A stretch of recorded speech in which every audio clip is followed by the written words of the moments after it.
सोचो जरा, अगर आपके माँ बाप आपसे झूठ बोले, आपका डॉक्टर अगर आपको जहर दे और आपका गुरु अगर आपको अंधेरे में रखे, तो आप क्या करोगे?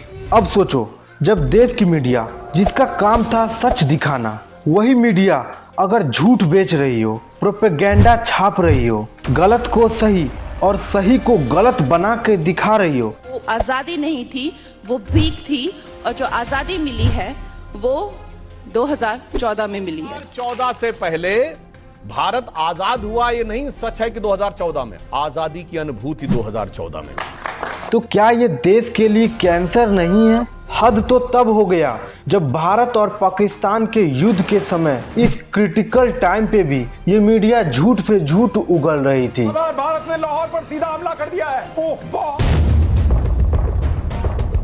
हर दिन आपके दिमाग को धोया जा रहा है, कभी हिंदू मुसलमान के नाम पे, कभी पाकिस्तान के नाम पे, कभी एंटी नेशनल चलाकर। इसे अपनी प्रेम कहानी बता रही है, कैसे उसकी मुलाकात नोएडा के सचिन से हुई और किस तरह से सीमा हैदर पाकिस्तान से भारत आई। आपके सवालों को चुप करवा दिया जा रहा है और आप समझ भी नहीं पा रहे हो कि ये न्यूज नहीं, एक पॉलिटिकल मार्केटिंग है। भारत में लगभग रोज किसान आंदोलन करते हैं। अग्निबाण के इस रिपोर्ट के मुताबिक भारत में 19 करोड़ लोगों को रात का खाना नसीब नहीं होता और बेरोजगारी का हालत ऐसा है जिसमें आरआरबी एनटीपीसी के लिए 11,558 पोस्ट के लिए 1,21,67,679 फॉर्म भरा जाता है, जिसकी सैलरी मात्र 24 से 25,000 रुपया होती है। ये मीडिया द्वारा आपके दिमाग को बेचा जा रहा है टीआरपी के बदले। सोचो, टीवी के उस छोटे से बॉक्स में बैठा एंकर जब चिल्लाता है तो क्या वो सच बोल रहा है? मेरी बात सुनिए। नहीं, ऐसे नहीं, एक सीट पर बैठिए। अरे आप अपने सीट पर बैठिए। मैं डर नहीं रहा हूं। या आपका भरोसा बेच रहा है किसी पॉलिटिकल पार्टी के हाथों। Welcome to the dark reality of Indian media.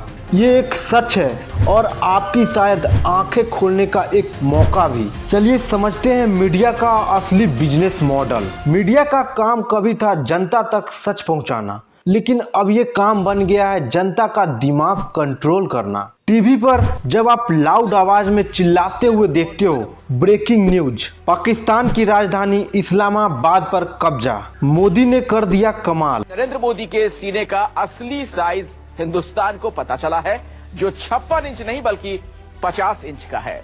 INS Vikrant ने कराची पोर्ट को किया तबाह, बीजेपी का मास्टर स्ट्रोक। तो ये सब टीआरपी के लिए होता है। ये एक साइकोलॉजिकल गेम है। फेयर बेचो, इमोशन बेचो, टीआरपी लो और एड्स कमाओ। तो असली न्यूज आखिर है क्या? भारत के 80 करोड़ लोग राशन पर निर्धारित है। ये न्यूज बोरिंग है। लाखों लोग बेरोजगार हो गए, इससे स्पॉन्सरशिप भला मिलेगा नहीं। ललित मोदी, नीरव मोदी, अडानी स्कैम, ये सब तो देश के विरोध में बात हो गई ना। बढ़ती बेरोजगारी, एग्जाम से पहले ही पेपर लीक हो जाना, किसानों को उनके हिसाब से रेट नहीं मिलना, दिन पर दिन बढ़ती महिलाओं का अपहरण, 10-year-old girl was brutally assaulted. भूखमरी, सरकारी हॉस्पिटल के बदतर हालात, गरीबों को सही से इलाज न हो पाना, दिन पर दिन भारत पर कर्ज का बढ़ते जाना, सरकारी नौकरी के 11,000 पोस्ट के लिए करोड़ों लोगों द्वारा फॉर्म का भरा जाना।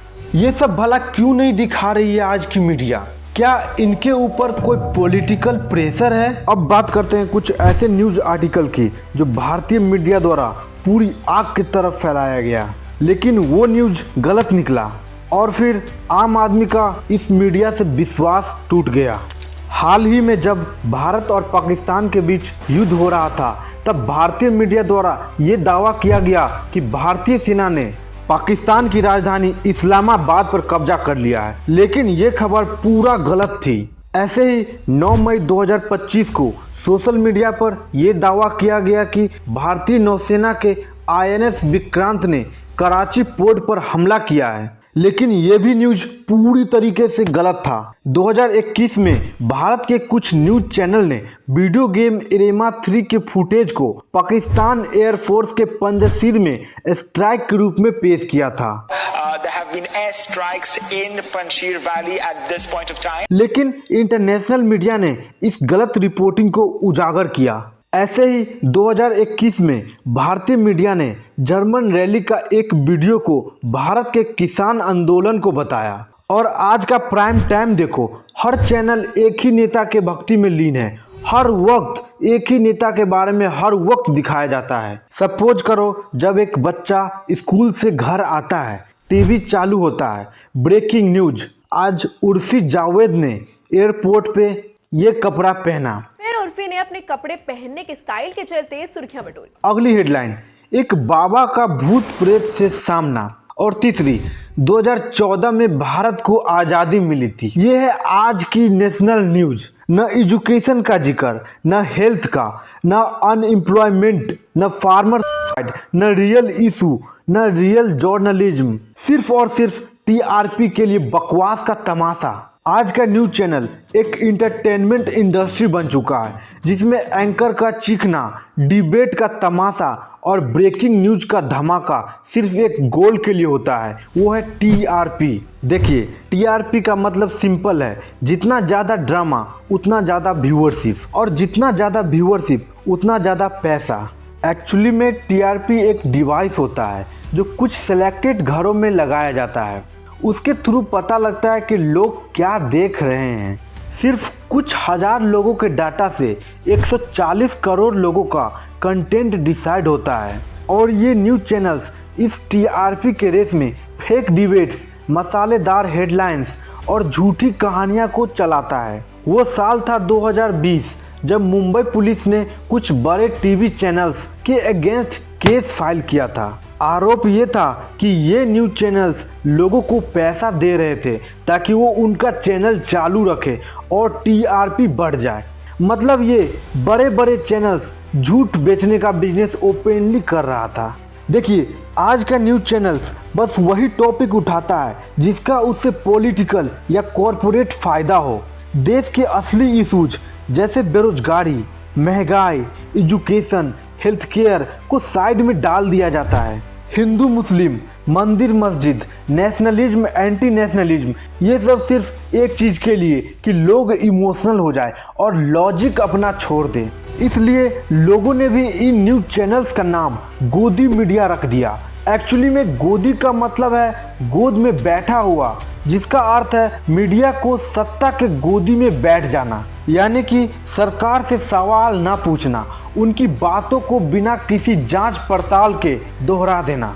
आजकल के न्यूज़ चैनल्स का काम हो गया है सरकार विरोधी मुद्दों पर चुप रहना और असली मुद्दे की बात की बजाय हिंदू मुस्लिम, देशभक्ति जैसे मुद्दों पर बहस करना। इसलिए आप सवाल उठाइए कि ये न्यूज़ आखिर क्यों दिखाई जा रही है। क्या ये जो दिखाया जा रहा है ये हमारे देश का असली इशू है या हम लोगों को भटकाने का काम हो रहा है। और अपने घर में टीवी बंद करके अपने फैमिली से बात करिए और साथ में बैठकर असली इशूज पर चर्चा कीजिए। और आप अपने भाई बहन और बच्चों से बात कीजिए कि न्यूज और प्रोपेगेंडा में क्या फर्क है। आखिर देश तब बनता है जब आवाम सोचती है, देश तब बिकता है जब आवाम सिर्फ देखती है। अगर आप चाहते हैं कि आपके बच्चे एक सेफ, इन्फॉर्म्ड और प्रोग्रेसिव भारत में बड़े हो तो टीवी का रिमोट उठाइए और खुद डिसाइड कीजिए मैं क्या देख रहा हूँ, सच या सिर्फ तमाशा।